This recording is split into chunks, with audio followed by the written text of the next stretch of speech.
Saudara pendengar, bersama saya Oti Priambodo dalam program Jalan 66.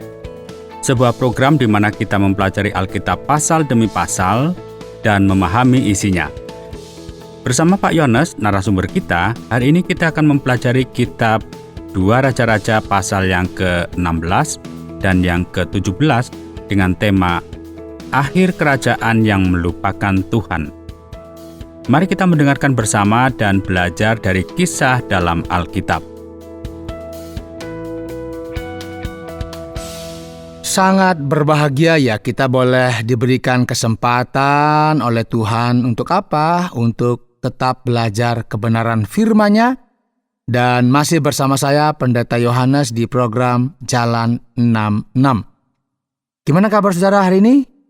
Ya, doa saya semua sehat, semua selalu dalam lindungan Tuhan, dan seandainya ya ada di antara saudara yang sedang mengalami kelemahan tubuh, saya berdoa semoga saudara diberikan kesembuhan. Dan jika saudara mengalami mungkin beban yang berat, ingatlah bahwa Tuhan hadir untuk memberikan kelepasan kepada saudara. Saudara, hari ini saya mengajak kita akan belajar kebenaran firman Tuhan, dan silakan buka Alkitab.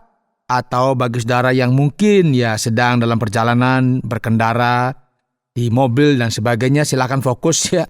Tidak perlu kita toleh kiri kanan karena kita harus lihat ke depan ya, jangan sampai terjadi hal-hal yang tidak kita inginkan. Tetapi saya akan hadir untuk menyapa saudara karena kebenaran firman Tuhan itu akan menguatkan iman kita. Saudara, kita akan belajar dari 2 Raja-Raja pasal 16 sampai dengan yang ke-17.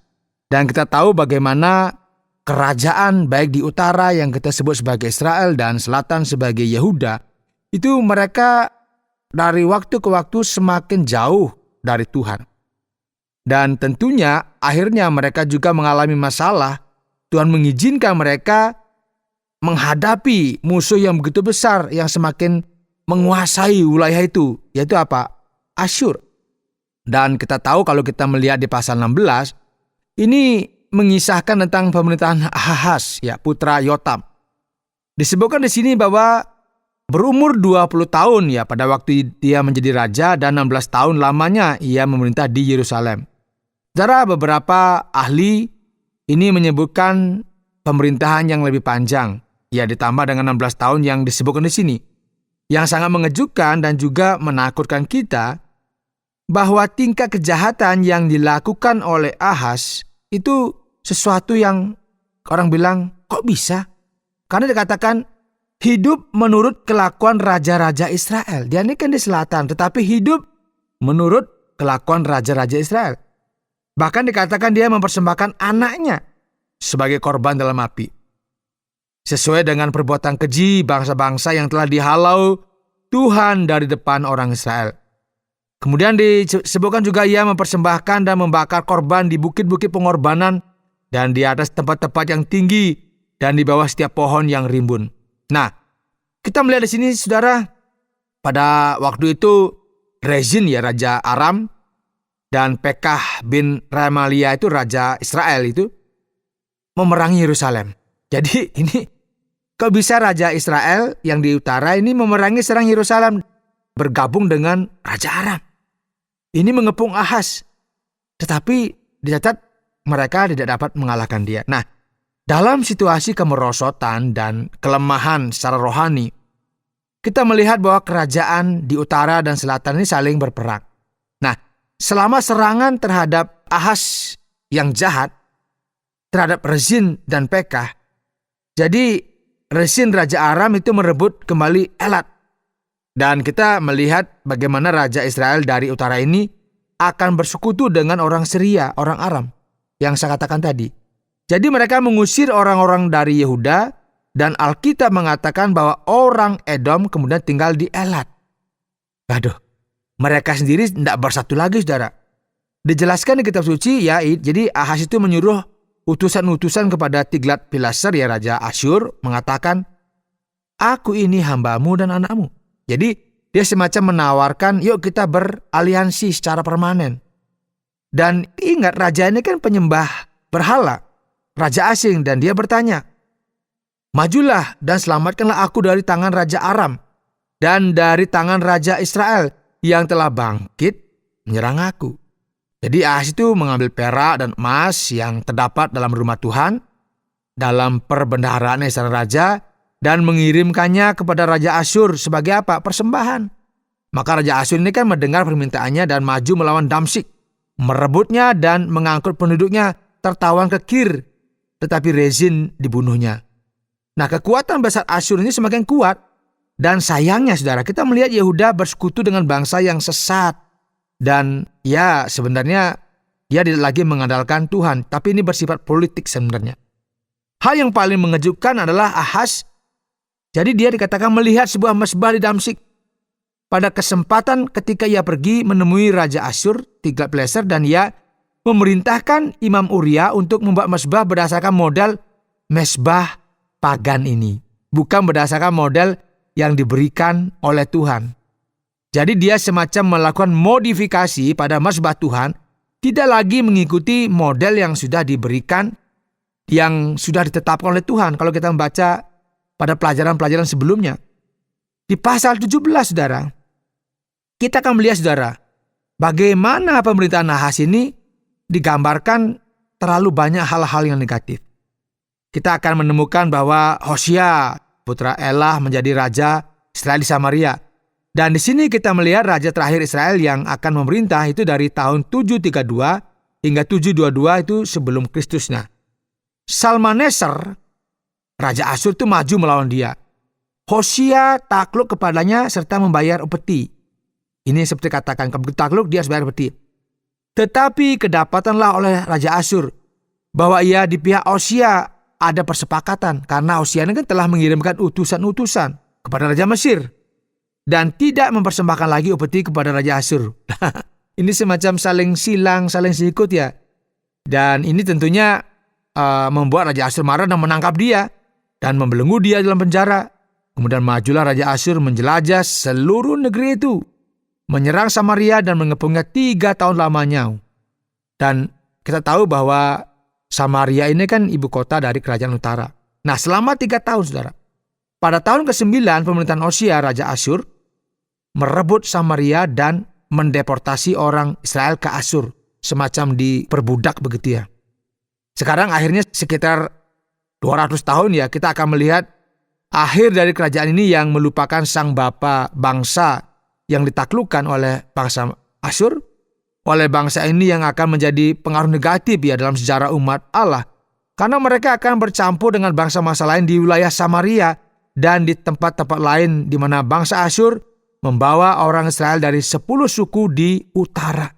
Jadi kita lihat ini sejarahnya. Jadi mengapa di utara itu jadi campuran ya, karena ini sudah diduduki kemudian dimasukkan bangsa-bangsa lain. Jadi mereka nggak murni lagi bagaimana mereka bisa menyembah kepada Allah yang hidup. Kemudian kalau kita membaca di bagian kitab suci dikatakan karena orang Israel telah berdosa kepada Tuhan Allah mereka, yang telah menuntun mereka dari Mesir, dari kekuasaan Firaun, Raja Mesir, dan mereka telah menyembah Allah lain. Saudara, kita ingat Allah telah menjanjikan berkat bagi bangsa ini. Bangsa ini telah terpecah belah, baik itu kerajaan utara dan kerajaan selatan. Mereka benar-benar menyimpang dari Allah dan sekarang kesabaran Allah telah mencapai batasnya dan Allah mengerahkan bangsa Israel untuk apa? Ditaklukkan oleh bangsa Asyur. Kitab suci saudara dengan jelas mengatakan bahwa di semua kota ya, mereka ini membangun mesbah-mesbah penyembahan berhala. Mereka itu mendirikan tugu-tugu berhala dan tiang-tiang berhala di atas setiap bukit yang tinggi dan di bawah setiap pohon yang rimbun. Nah, penyembahan berhala terbesar di mana-mana itu ada di negara ini saudara. Tetapi ya, mereka tidak mau mendengarkan. Melainkan mereka menegarkan tengkuknya seperti nenek moyangnya yang tidak percaya kepada Tuhan Allah mereka. Saudara, mereka tetap menyembah apa yang dianggap mereka, ya ini yang perlu disembah. Tuhan telah memperingatkan mereka dan sekarang hukuman datang kepada mereka. Mereka sekarang ditawan dan di Samaria yang tadinya orang Israel murni begitu ya, sekarang orang asing tinggal di sana, kerajaan utara. Makanya di Samaria dibilang ini nggak murni orang Yahudi. Kalau kita lihat nanti kan ada semacam pembatasan begitu ya. Nah di ayat selanjutnya itu dijelaskan bahwa mereka ini mengikuti jejak Yerobeam. putra Nebat, dan terus-menerus melakukan apa yang salah. Dan Tuhan menjauhkan orang Israel dari hadapannya, seperti yang telah difirmankannya, ya kalau lihat dari perantaraan hamba-hambanya. Dan kita lihat juga ada frase yang menulis begini, saudara. Orang Israel diangkut dari tanahnya ke Asyur, ke dalam pembuangan. Demikianlah sampai hari ini. Itu dalam sejarah ada dituliskan seperti itu. Nah, di akhir pasal 17, ini dituliskan tentang Tuhan masih memegang kendali atas situasi dan wilayah Samaria yang dihuni oleh beberapa bangsa lain yang didatangkan atau dibawa oleh Raja Asyur. Nah, Raja Asyur itu mengangkut orang dari Babel, dari Awa, dari Hamat, dan Separwaim, ya. Lalu menyuruh mereka diam di kota-kota Samaria menggantikan orang Israel. Jadi orang Israel dikeluarkan, orang lain masuk ke sana. Maka orang-orang itu menduduki Samaria dan diam di kota-kotanya. Pada mulanya waktu mereka diam di sana adalah mereka takut kepada Tuhan. Sebab itu Tuhan melepaskan singa-singa ke antara mereka yang membunuh mereka. Dan bahkan Raja Asyur pun diberitahu tentang hal ini, maka Raja Asyur memberikan perintah-perintah.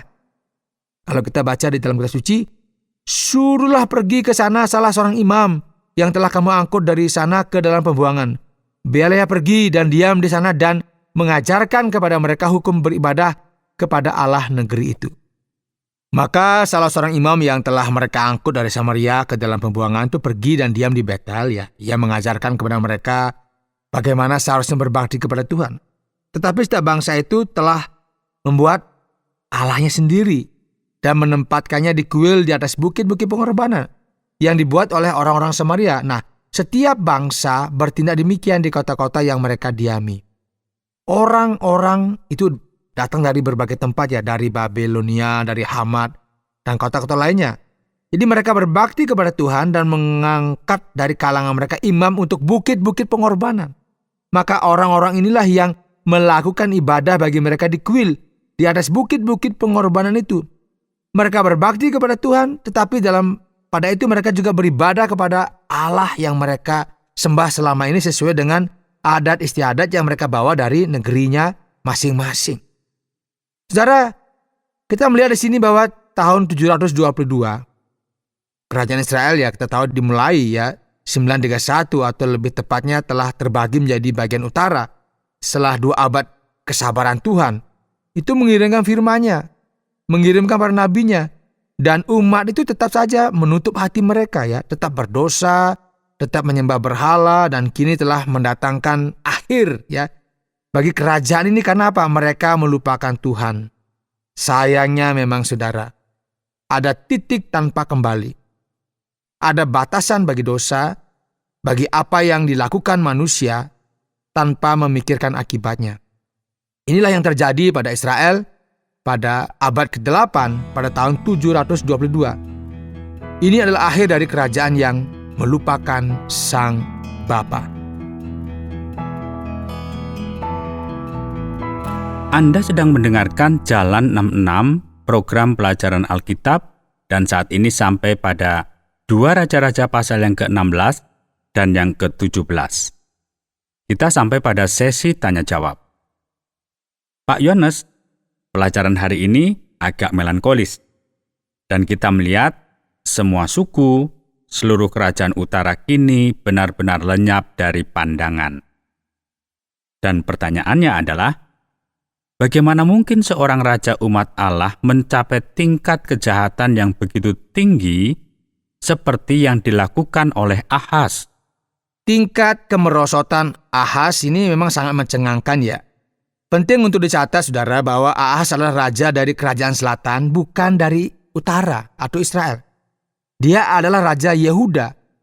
Dan Yehuda, ya, seperti yang kita ketahui, memiliki beberapa raja yang saleh dan baik. Dan apa yang kita temukan di sini, ini mencengangkan.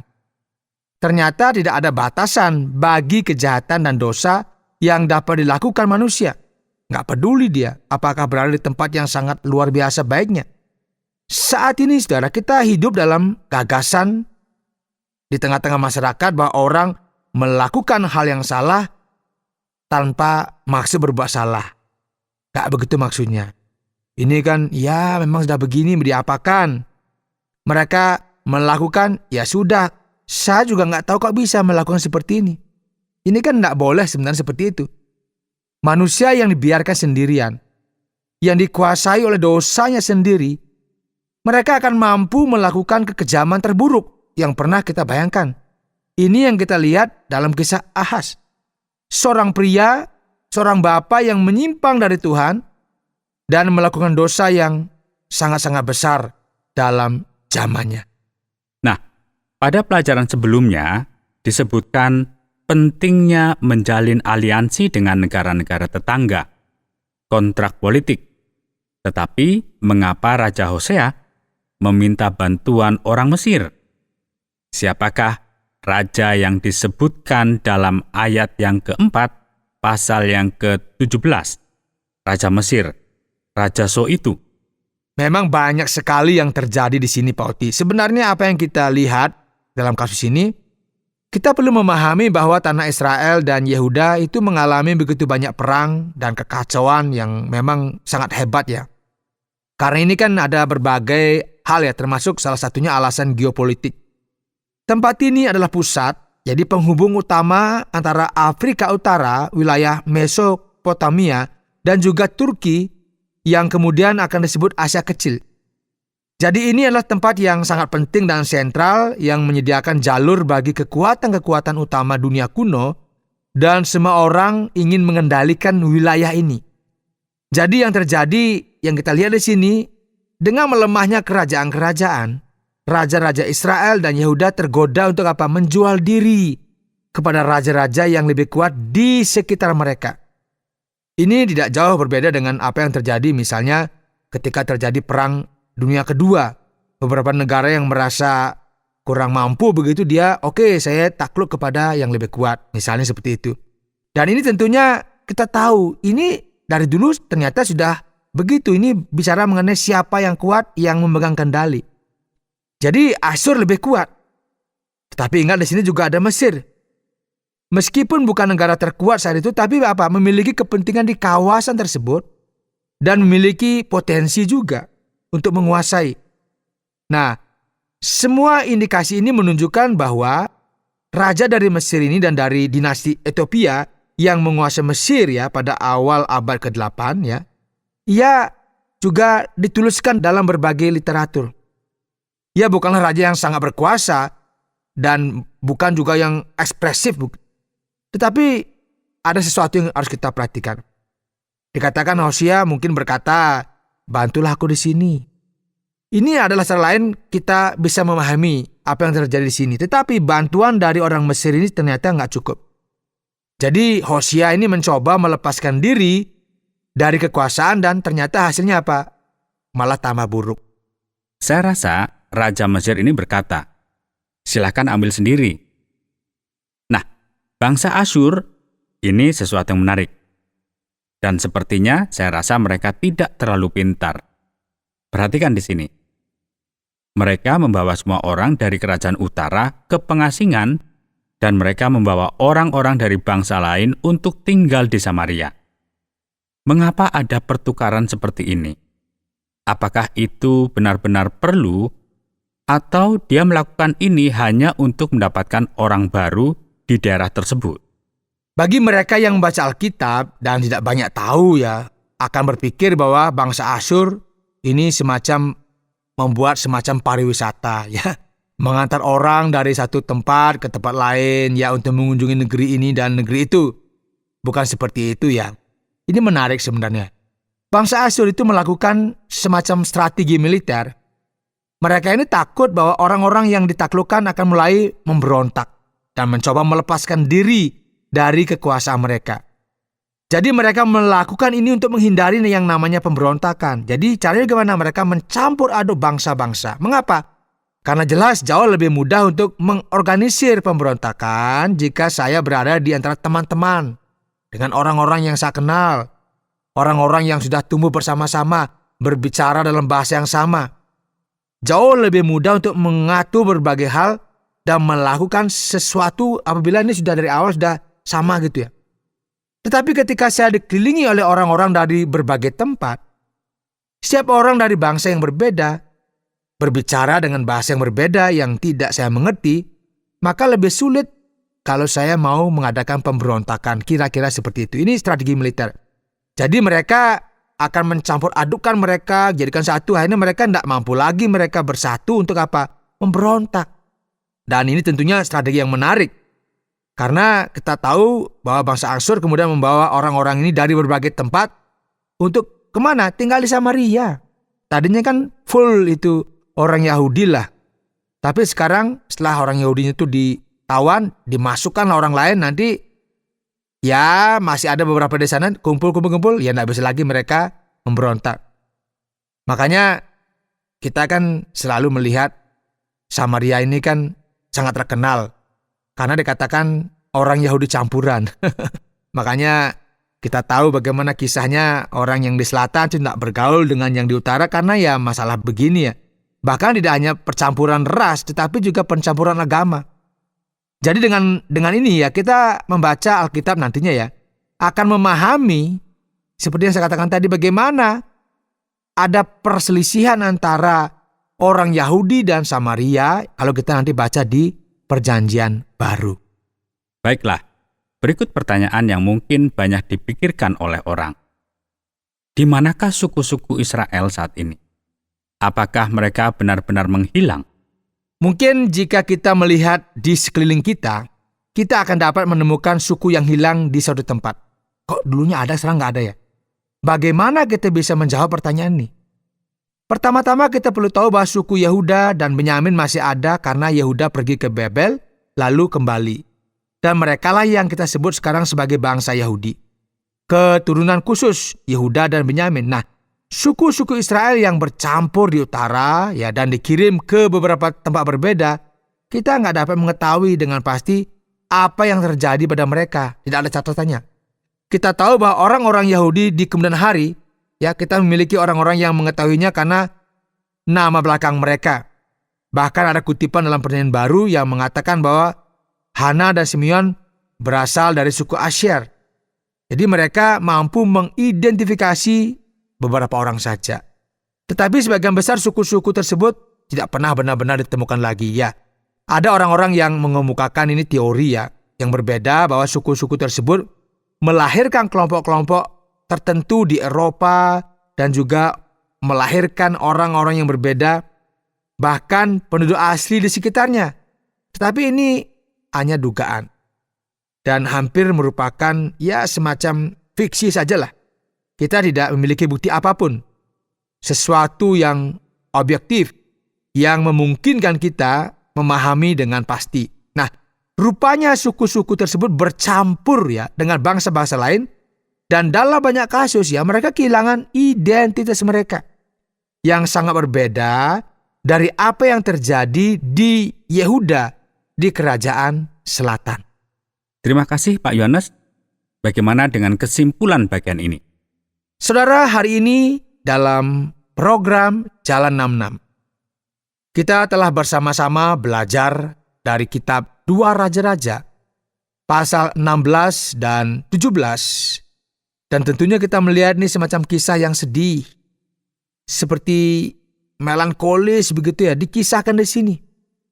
Ini yang saya katakan sebagai akhir dari kerajaan yang melupakan Bapa. Mereka melupakan Bapa, melupakan Tuhan yang telah menuntun mereka keluar dari Mesir. Mereka dijadikan sebuah bangsa kesayangan, tetapi mereka berbalik dan mereka menyembah kepada ilah-ilah yang sebenarnya mereka sudah dilarang nggak boleh. Dan tentunya dari apa yang kita lihat di sini, mereka akhirnya dihukum oleh Tuhan, mereka dibuang oleh Tuhan, dibiarkan mereka mengalami kesulitan, supaya mereka sadar bahwa sebenarnya mereka disayang oleh Tuhan. Tetapi karena mereka meninggalkan Tuhan, itu dimulai dari raja-raja mereka. Dan itu berpengaruh juga kepada bangsa yang sangat besar itu. Dan tentunya ini berdampak kepada kehancuran daripada kerajaan baik yang di utara maupun selatan. Saudara yang dikasihi oleh Tuhan, kita harus bersyukur ya, bagaimana Tuhan itu sangat sabar. Tuhan sudah memperingatkan Israel, Dia sudah memperingatkan Samaria, kerajaan utara itu kurang lebih 200 tahun. Dan semacam mentolerir mereka. Karena sebenarnya mereka sudah melampaui batas. Nggak dihabiskan begitu, diingatkan. Dihukum, tetap juga mereka membangkang. Karena itu saudara yang dikasihi oleh Tuhan, kita diingatkan sekarang, kita harus hati-hati di dalam hidup ini. Mengapa? Karena kita semua bisa gagal. Karena kita semua bisa berbuat kesalahan. Semua, tidak ada yang kecuali. Tetapi yang perlu kita tahu bahwa, ingat ya, semua itu ada batasannya. Nggak boleh kebablasan begitu ya. Sampai kita meninggalkan Tuhan, bahkan tidak mau kenal lagi dengan Tuhan. Diingatkan kepada kita pada saat ini. Kita jangan melangkah terlalu jauh. Akibatnya apa ya? Seperti contoh bangsa Israel di utara dan selatan. Nggak ada solusi. Jadi mereka akhirnya apa? Ditawan, dan mereka tadinya sudah bangga dengan identitas mereka, malah mereka kehilangan identitas. Karena apa? Mereka sudah dicampur-campur dengan bangsa-bangsa lain. Tidak ada kebanggaan lagi. Jadi ketika kita melangkah di hal-hal yang mungkin kita anggap nyaman, ingat, jangan terlalu jauh. Karena nanti kita kebablasan dan kita akhirnya melupakan perjanjian yang telah Tuhan tetapkan di tengah-tengah kehidupan kita. Ingat, Tuhan itu panjang sabar. Dia pasti akan memperingatkan kita. Tetapi semuanya selalu kita diingatkan. Anda selalu ada batasnya. Anda pasti akan mengalami keadilan Allah di tengah-tengah kehidupan kita apabila kita membangkang dan melawan Dia. Kiranya ini menjadi pelajaran bagi kita. Renungkan di hati kita masing-masing bahwa Tuhan itu menantikan kita agar kita selalu berjalan di jalannya yang telah ditunjukkan kepada kita semua. Tuhan memberkati kita. Baiklah, terima kasih banyak Pak Yohanes. Saudara pendengar, karena waktu yang tidak memungkinkan, kita akhiri program Jalan 66 kali ini. Kami menantikan Anda untuk tetap mengikuti pelajaran berikut dalam lanjutan pembelajaran Alkitab yang memberikan pelajaran menyeluruh tentang firman Tuhan. Jika Anda memiliki pertanyaan atau berespon terhadap topik berhubungan dengan program ini, silakan menyampaikan melalui WhatsApp ke nomor 081 333 777 386 081 333 777 386. Terima kasih atas perhatian Anda.